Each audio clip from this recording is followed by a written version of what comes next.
Hi, and welcome to the End of Life Journey and Beyond, the Sands of Time. My name is Lisa Strauss Lawrence, and I'm a bereavement specialist. Hi, Susan. Hi, Lisa.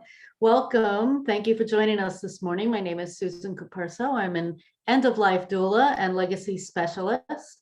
I also the creator of the Healing Garden, the new Healing Garden that you can find on my website. I sold a couple this week, Lisa, across the United States. So I was really excited to hear about that. So we want to welcome a wonderful guest today that provides great services. And I'm really excited and looking forward to our chat today. Yes. So I'm going to introduce Paul Rubin. Today, we're going to talk about services for children. So Paul is the founder and executive director of Camp Good Mourning, a Long Island-based 501c3 nonprofit that provides free bereavement camp programs for Long Island children who are coping with the death of a parent and or sibling. Welcome, Paul. Hi, Lisa. Welcome, Paul. Thank you. Good to be here. Yeah. So this is something personal to me. I'm going to add because I like adding personal stuff before we get started. So I lost my mother when I was 2 years old. And in the 50s, they absolutely had nothing. Not only did they have nothing about loss or bereavement or, any kind of therapy or anything. Who knows what they even told me? Times have really changed. And that's why I'm really looking forward to hearing from you about your services, Paul. And thank you for doing what you do. So important. Yeah. And, we know that the support is out there, but the problem is regular people, especially we're on Long Island in New York, that need to know about you. So, we really thank you for coming on and telling us about the camp. You bet. Just tell us how it started and how you got started in it and all that. Sure. About 20 years ago, I was doing some volunteer work. I'm a lifelong volunteer, and I was doing some volunteer work, and I did some work with a camp for kids with cancer and their siblings. And then that camp director told me about another camp, which was a camp for kids who were coping with the death of a parent or sibling. And that was between the years of 2004. I started in 2002, 2004, I picked up on that second camp. And till about 5 years ago. And in the meantime, I was thinking, why, gosh, I was traveling from where I lived on Long Island all the way to New Jersey. So it was quite a long trip. And for those who are, do grief work, we know that it can be physically and emotionally exhausting. Coming back from New Jersey after a long weekend, after taking in all of that grief, it's a lot. And so I was wondering, why isn't there something like this on Long Island? So I looked into it, and I saw that there was nothing like it on Long Island. And when I say nothing, there are other bereavement camps, but here's the difference between Camp Good Mourning and some of the other bereavement camps. So Camp Good Mourning is a weekend bereavement camp, and it's the only overnight weekend bereavement camp here on Long Island. And for those who've been to sleepaway camp, you know that whenever you have that overnight component, it really helps to build bonds and forge friendships. The second thing is that all the other camps were in the summertime, and we know that grief goes year round, not just in July and August. So we decided that we were going to fill the gaps in services. So we created 2 camps, one in the spring and one in the fall. And because we were offering it in the spring and the fall, we were offering it twice as many times as the other camps. So that was really important to us, is that we just did not come in and duplicate the services. It was really about creating a niche, really so that it would benefit the kids more. They don't have to choose between going to a camp in the summertime, if there are 3 camps doing that. And the last thing that we're going to wind up doing is holding a simultaneous parent camp for parents. Whenever there is a parent loss, that means that there's usually a surviving, grieving parent or partner left behind. And their first concern is all about their kids. And it's very hard to tell a parent that they have to take care of themselves. So what we want to do is provide that camp experience for the parents. So when the kids come to camp, the parents can come to camp at the same time, get the same type of support, but they will not intermingle. So they'll be on separate parts of the campus. And that's really important because kids need that time to be amongst their peers. And the parents need to know that there are other parents who are struggling and challenged by all the things that they're going through. Not knowing if they can do it on their own, having 3 kids and all of a sudden becoming the sole caregiver and the sole financial provider. So again, we try to do things just a little bit different so that we can create an environment where it's comprehensive, if that makes sense. Yeah, I love that. I love that. That's really, really great. So where are you located and how is the camp set up? I love the whole parents thing. Me too. Me too. Because that's really an important connection there. But tell me a little bit about where you are located and what is the setup like? I'm curious to know. Yeah, absolutely. So we're home based in Huntington, New York, but we use Camp Aquatic, which is in Santa Mauritius. For those who are not familiar with Long Island, it's in between. It's not too far from the East End, and it's probably about mid Suffolk County, but on the South Shore. And it's a wonderful setup. They have a pond so the kids can go fishing. They have a petting farm so that the kids can get some pet therapy with their support group leaders. They have all the traditional things that we would use for any camp. But the thing that makes us different is that we add support groups within that camp weekend. So for example, we would have one support group that occurs on Friday, and then 2 on Saturday, and then another one on Sunday. And each one focuses on a different topic. Tell me about the ages, by the way, of the kids. So we are able to take in kids between the ages of 7 and 17. If they are perhaps a little bit younger, but developmentally appropriate for a 7 to 8 year old support group, we're happy to take them in.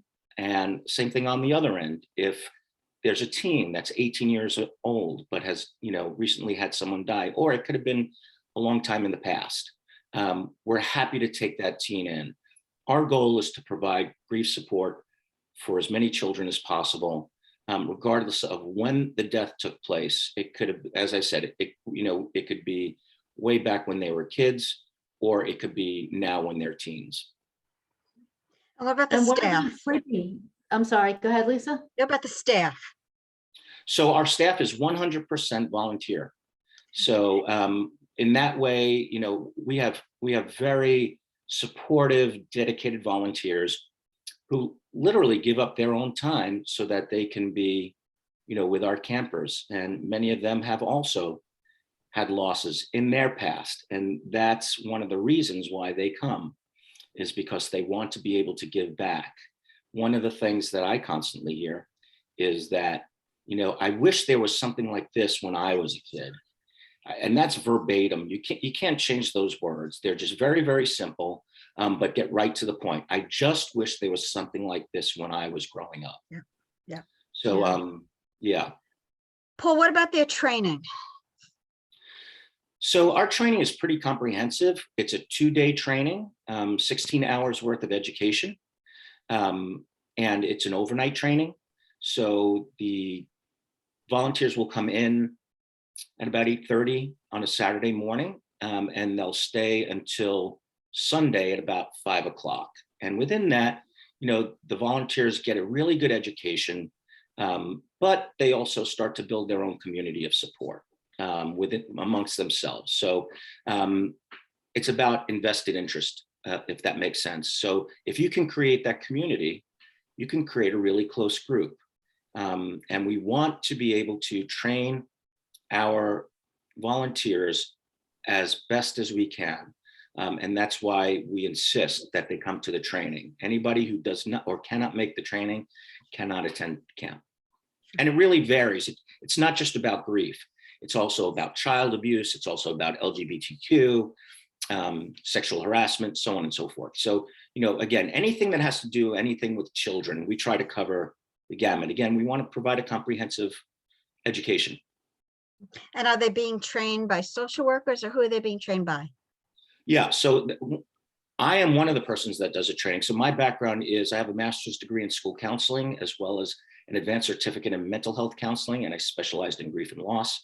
I've been doing this for about 20 years. So it's through me and through some of the other social workers. We also have some very veteran camp people on our team who can, when people start getting tired of hearing my voice, which I'm starting to get tired already, they come in and we really kind of divvy it up. So it's not just my experience that they're learning from. It's from a variety of people, because everyone is different and everybody learns a different way and everybody connects to different types of people. So we want to make sure that we provide as many people as possible that they can learn from, and given the education that we do give them. Right. I want to know a little bit more about the sleeping arrangements. I started to ask you earlier, just because that's important, for families to know, whether it's the parents sleeping over, the kids sleeping over. I have to ask this because I personally have never went to a sleepaway camp, so I don't know how it works. Yeah, so absolutely. So sleepaway camp, when they come to Camp Good Mourning, the cabins are set up as bunk beds for the most part. So imagine a bunk bed in your home. It may not be as beautiful, it may not be as glamorous, but it does keep our kids nice and safe. And so the kids and their big buddies will stay in their cabin. And the way this works is as follows. We break up our children in developmentally appropriate ways. So, for example, we have 7 and 8-year-olds, 9 and 10-year-olds, 11 to 13-year-olds, and then 14 to 17-year-olds. Each group stays together in their cabin.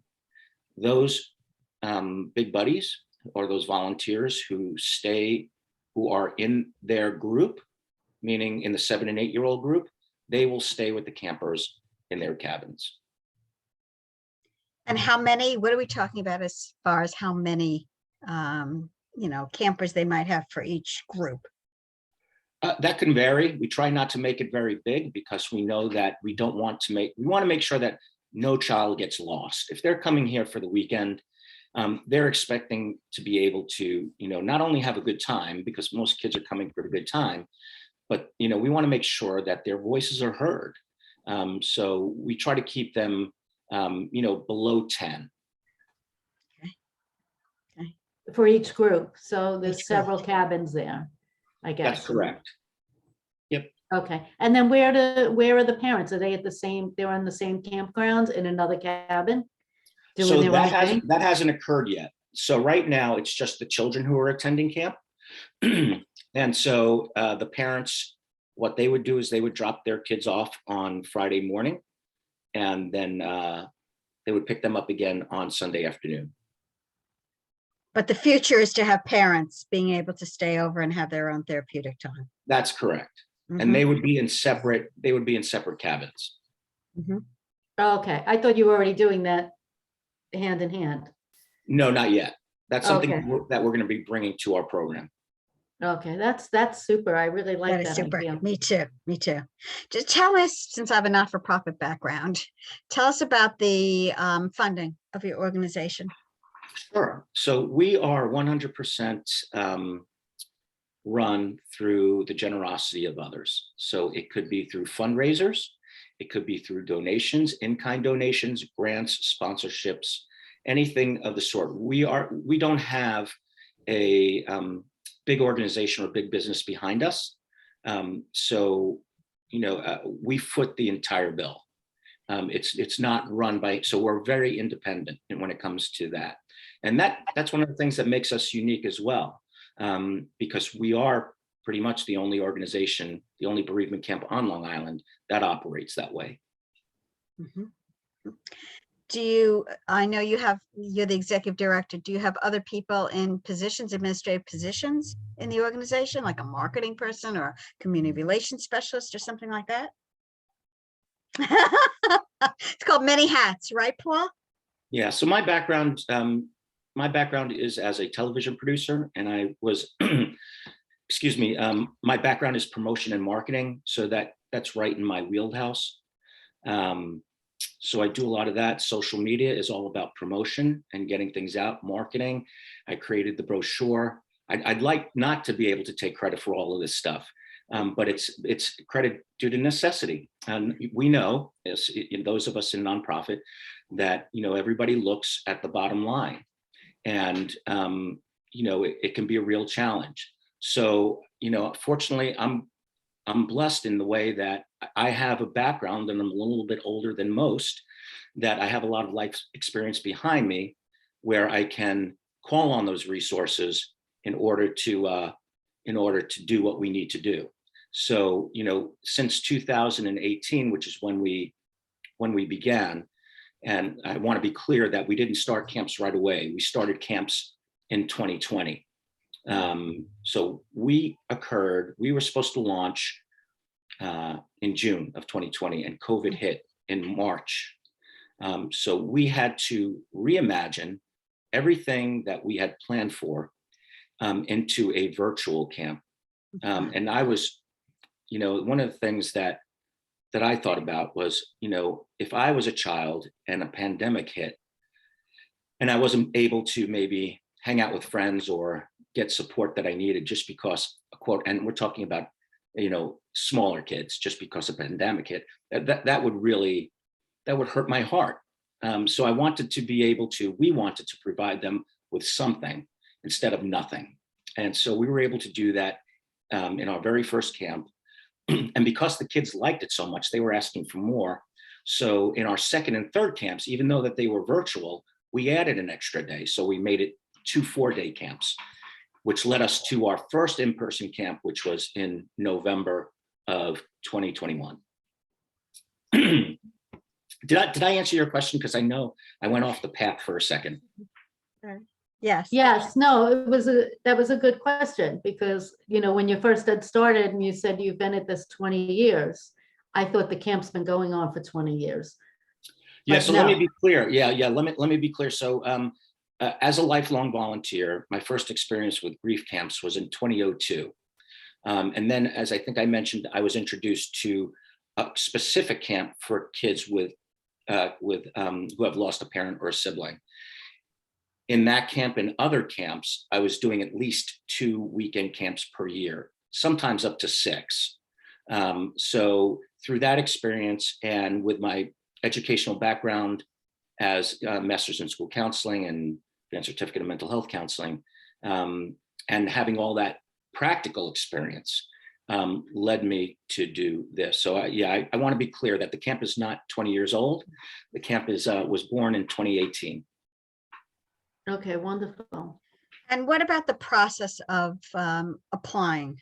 Yeah. What does that look like?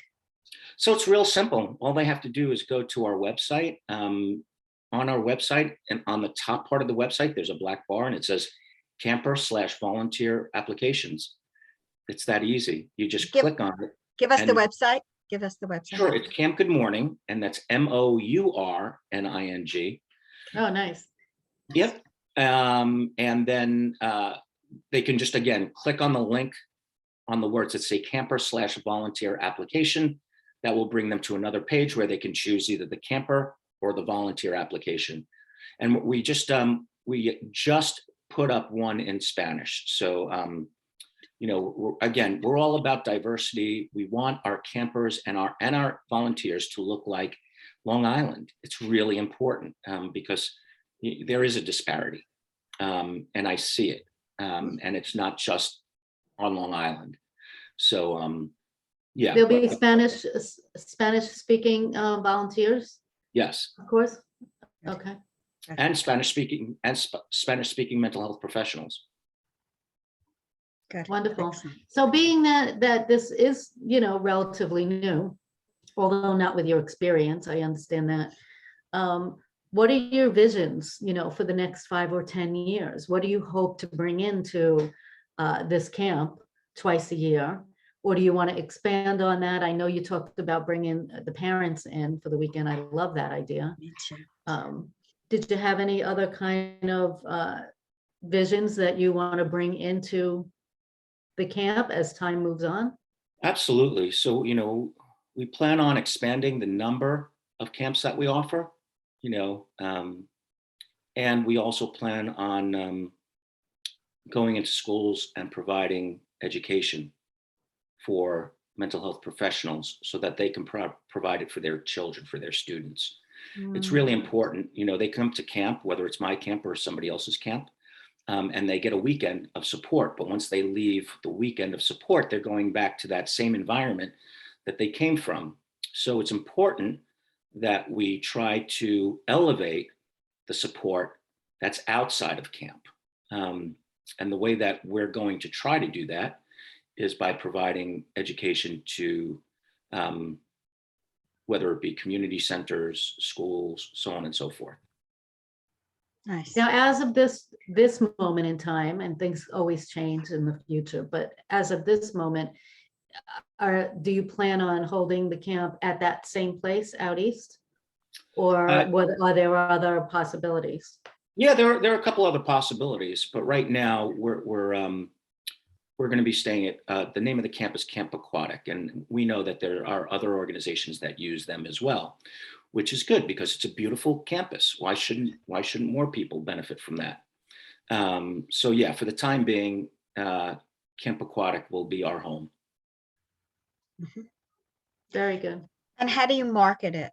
Since you're a good marketing person, so how do you market this information? We do a lot of social media. We do a lot to the school districts, and it's word of mouth. People hear about our organization. We've been featured on CBS News.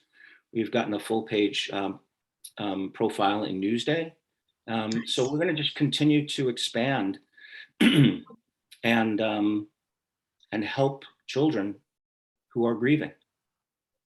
Yeah, and there's more now. I mean, in the past Absolutely, 2 years. Yeah. So the statistics came out, I think, earlier this year, maybe in January or February, that 167,000 plus children have lost a primary caregiver or a parent because of COVID. Wow. We've seen an increase in our applications. 33%, about 33% of the kids are coming due to a COVID loss. Wow. Wow. Do you have a maximum that the camp will hold as far as how many children? It depends. How we manage our volunteers. So if we go less, if we have less volunteers, but staying within the ACA, which is the American Camping Association standards, then we can have more kids. If we keep, the volunteer ratio a little bit higher, then we'll have less kids. But again, the goal is always to serve more kids while making sure that, for their safety and their physical safety as well as emotional safety. I would assume they have. Sorry. We've been doing that lately. We have. Besides the counseling sessions, what type of activities go on? You did mention the lake. What other activities go on at the camps? Just to give parents an idea. At the camps itself? Yeah. Oh, so we'll have. Yeah. So yeah, I didn't know if you meant throughout the year. So, at the camp we do traditional camp things. We'll have our campfire. We'll have our repeat after me songs. We'll play Gaga. It's the traditional arts and crafts. The thing again that makes us extra special are those support groups. So the kids, as I'm sure kids are able to grieve through play. That's how they get out a lot of their emotions. Anytime you can combine camp with a way of learning, you're going to score big time with kids. So that's what we intend to do. Yeah, I've gone to many sleepaway camps, and I have great memories. Yeah, I'm starting from Girl Scout camp out in Miller Place. It's not there anymore. It's a preserve now. But that experience and being with your peers like that and having time away is amazing, amazing.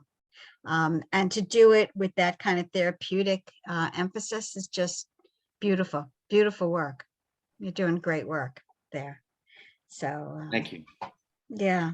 Yeah, and I like to see more and more of this Me too.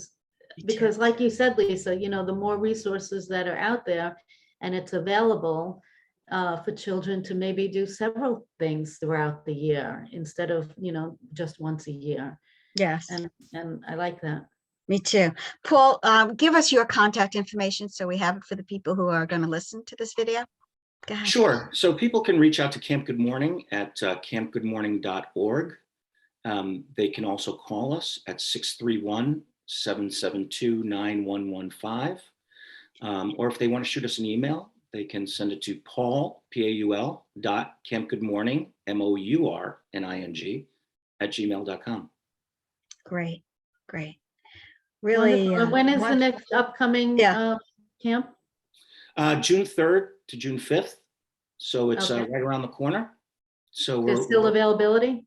Is there is still availability. So if you happen to know, or anybody in your audience happens to know a child who is, you know, coping with the death of a loved one, please, you know, just go to our website, complete an application. They'll get a call from us immediately. And when I say immediately, within 24 to 48 hours. And we will, you know, give them a call to go through their application. And once they get through that application and we see that it's a good fit for the child, excuse me, or the teen, as well as a good fit for the camp, then, you know, it's just all systems go. We want to make sure that we, you know, one of the things in mental health is, you know, do no harm, right? It's the Hippocratic Oath, do no harm. So we want to make sure that we, you know, review not only their personal information, but also their medical information. Yeah. So Paul, do you meet with them before camp, or is just done over the computer and the phone? Yep, just over the computer and phone. Sometimes, you know, depending upon certain things, we may or may not have parent orientation. But by that time, you know, our staff have talked with the parents so thoroughly over the time period that, you know, they know exactly what to expect. That's all been shared usually during an interview. Yeah, sounds good. Yeah, it does. It does. It sounds wonderful. Great opportunity. Yeah. Yeah, absolutely. So again, you know, we would love to take in as many children as possible. We don't see this, you know, as, I know sometimes organizations see things as competing with each other. This isn't about competition. It's about serving kids. So we just want to be able to serve kids. And go ahead. I have a quick question. You know, Yep. I was thinking about all the kids who have lost grandparents and stuff as well. Now, I know we just said parents and siblings, but does that include grandparents? So yes, and it depends again on the situation. So for example, we have a current camper who has lost a grandparent to COVID. That grandparent happened to live in the house. So, you know, we know that there are no more, you know, growing up, you know, decades ago, we know that there are no more traditional families. Everything is non-traditional for the most part, or maybe not. I don't know statistics on that. However, that being said, as long as that family member, or perhaps it's not even a family member, perhaps it's somebody who took somebody else in, you know, we're open to that as well. We're also, as long as we have enough room in our camp, we'll take in who we can. Again, as long as they fit those guidelines of our application process. Yeah, I'm sure there's all kinds of medical forms and such too, as well. Absolutely. Medical forms, bereavement forms, mental health forms. We try to be really, really thorough. And that's one of the things that that we're most proud of, is about our thoroughness, especially in providing an education. We believe that, you know, in preparing our volunteers in a way so that they know what to expect and they know what to do in certain circumstances. We can't prepare them, and we tell them this up front. We can't prepare you for the emotional part. We can't prepare you for the physical exhaustion, but you're going to know that you are supported that if anything should ever come up, you come directly to us. But we're telling you up front, it's physically and emotionally exhausting because you're hearing all these grief stories. And if you've never done something like this before, as I'm sure both of you can attest, you know, it can really throw you for a loop, especially even for those who've had their own losses. And we have a lot of volunteers who've had their own losses. And that's one of the questions that we ask during the interview process. You know, how would you handle, you know, hearing a child talk about their situation, and that was the same type of situation that occurred to you 35 years ago? So, you know, again, we prepare them for that. We tell them what they can do and how we're going to support them. That's our role, is to support them, to support our kids. Make sense? Yeah, it Yeah, does. it does. Describe a typical volunteer to me, okay? They come from, there is no typical volunteer. They come from all walks of life. They're all ages. But they always come with one thing, and that's the goal, their desire to give back. As long as we have volunteers who have really, really great listening skills and have an open heart, we can teach them everything else. You can't teach empathy. You know, or if you can,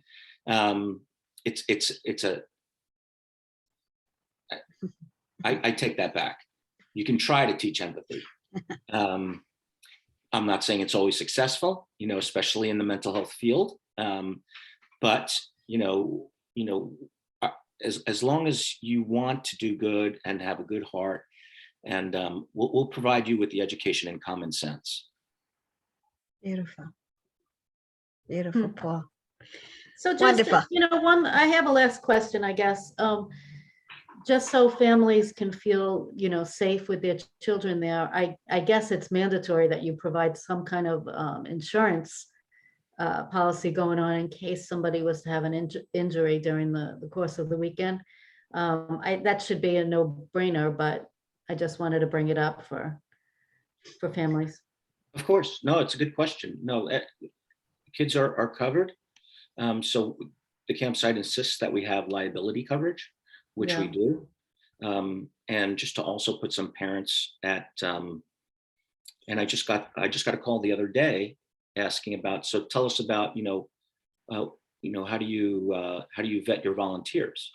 So they go through a very rigorous application process themselves. We probably do, again, because I think about our campers as our children. So would I want this volunteer to be with my children? And that's really that's kind of, how we roll with it. So each volunteer goes through an application process. They do an interview, they do training, they do a background check. And if all of That's those what I was work, going to ask you. yeah, if all of those work out. So at any time along the process, we can, if they're not a good fit for us, Right. then perhaps Something not. feels off, right? Yeah, and we've done that. We've had people go through training, and we and it's not just one person deciding this. This is leadership, and we've decided. We talked about it, and we said no, it's just not a good fit. So let's not do it. So we take a really good look at the volunteers. We probably, and I don't know if I can't say that either. I can say that we really vet our volunteers, and we want to make sure that anybody who comes into camp is a good fit. And that's again, it's about the kids. It's not about anything else but the kids.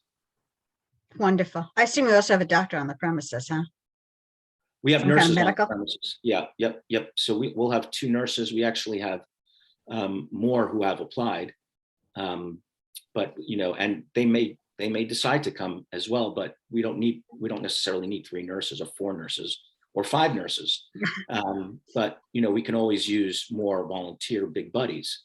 So, people come in, and that's another thing that we ask, is that people are flexible. So if their eyes are set on a particular role, if they only check off one role, we will ask them in the interview, are you flexible should that role not be available? And if they're inflexible, then that's a good sign of what's to come. So, we want to, again, we're looking for flexibility. Wonderful. So you are always looking for big buddies and volunteers, and they can reach out to you. Can you repeat that website and email and phone number for us? Absolutely. And before I do that, there's one thing that all nonprofits, all children's camps, anything that has to do with youth and teens, the one thing that we all have a challenge with is male volunteers. We really need more male role model volunteers, not just male volunteers.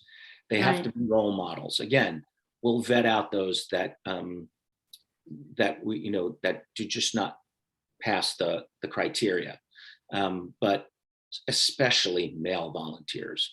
So if there happens to be a cisgender male out there, because we fit, that's how we kind of go with our bunks.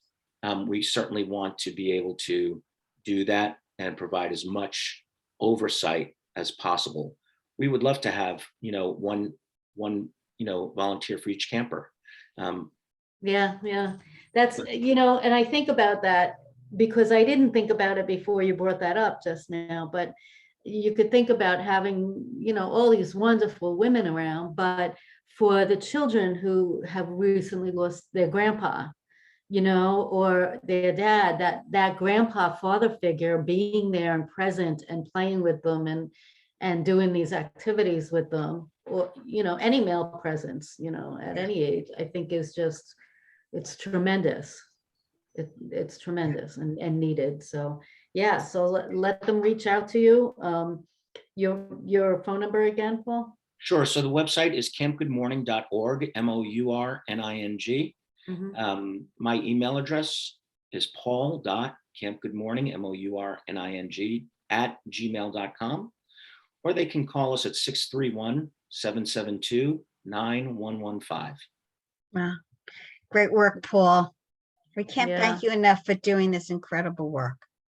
Thank you. As a nonprofit person, I can tell you, nonprofits do amazing things, and you're doing incredible work. I volunteer for so many things right now. You know that, Lisa. And I loved hearing Paul at the very beginning say, I'm a lifelong volunteer. Yes. And I almost feel like that's where life's taking me as well. I don't know, but it's, you have to have the heart, and you do, Paul. So we thank you for that. And thank you for joining us today. Yes, that was thank wonderful. You so much. Thank you. Great resources that people need to know about here on Long Island and in New York. And if somebody lives in the city, you don't have any boundary criterias, they can still. So generally speaking, again, we try to be more inclusive than exclusive.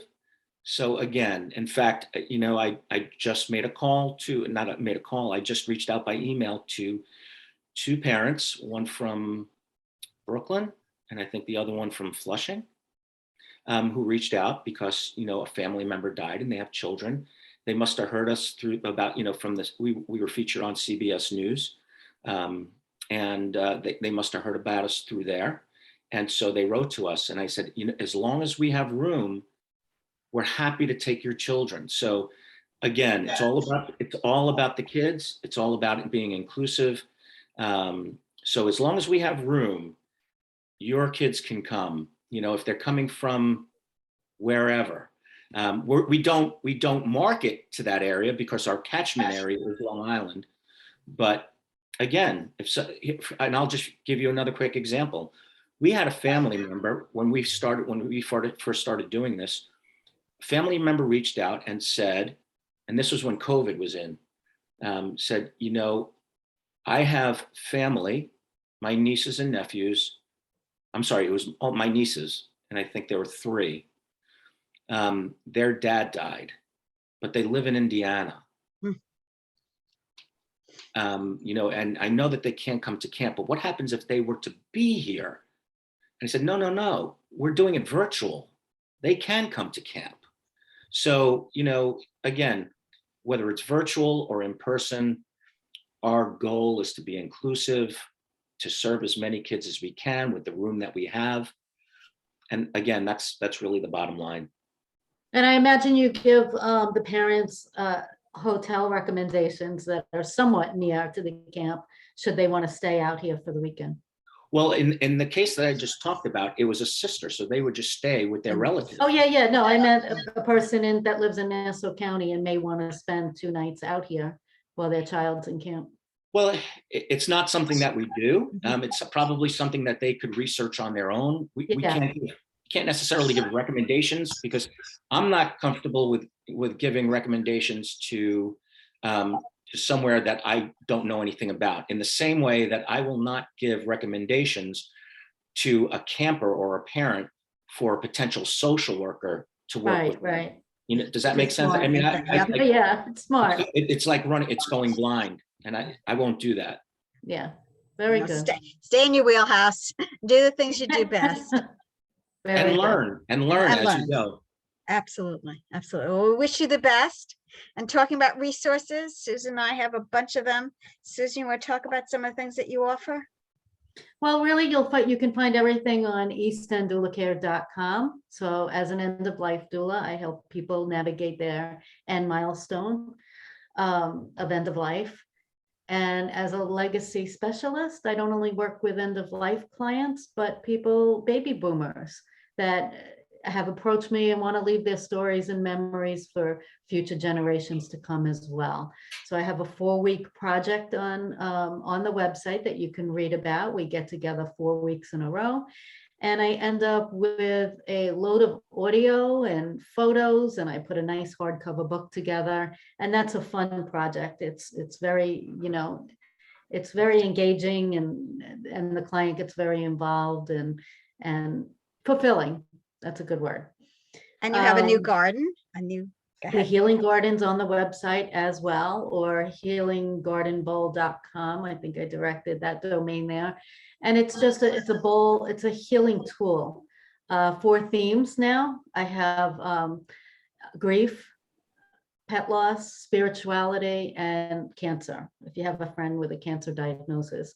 And it's a little bit of it's a unique kind of niche kind of gift versus sending somebody flowers, right? And the directions are on the bottom of the bowl, and they hold the stones in their hand with special inspirational messages on them to help them meditate and sit and be still and just breathe on some of these messages. Nice. So, and that's on Etsy too now, right? To get that out there. Yeah, it's on Etsy. Yeah, nice. I had another one come in last night, so I'm really excited about that. Thank you. That's wonderful. That's great. Thanks, Lisa. And tell us about you. So in my spare time, I'm a bereavement specialist. Through death has been my whole life. And part of that is helping people with their own journeys, helping them to move on and celebrate the lives that we've lost, but keeping them with us all the while. So I do support groups, and I also help one-to-one. I also have 2 books that I published on behalf of the Lustgarten Foundation, since my husband died of pancreatic cancer, and all the money goes to the Lustgarten Foundation, which hopefully eventually will have research for a cure for this really fatal disease. So that's what I do. And people can get me and the book at www.familiesmoveon.com, where you have my email address. And we also offer that online course, you and I, What Does a Dying Person Want? And that's on your course, eastend.academy, with all of your courses and workshops on there as well. Thank you. So very good. So there we are. I thank you so much, Paul. You're doing such amazing work. Thank you. Appreciate it. Very appreciated. Yeah. And it was so nice having you here today. Spring is in the air. It's a beautiful day out there today, right? Yeah. A little cool, but we're waiting for warmer weather. Have a nice weekend, and good luck to you, Paul. And thanks for everything. Appreciate it. Thank you, Paul. See you next week, Lisa. Bye-bye.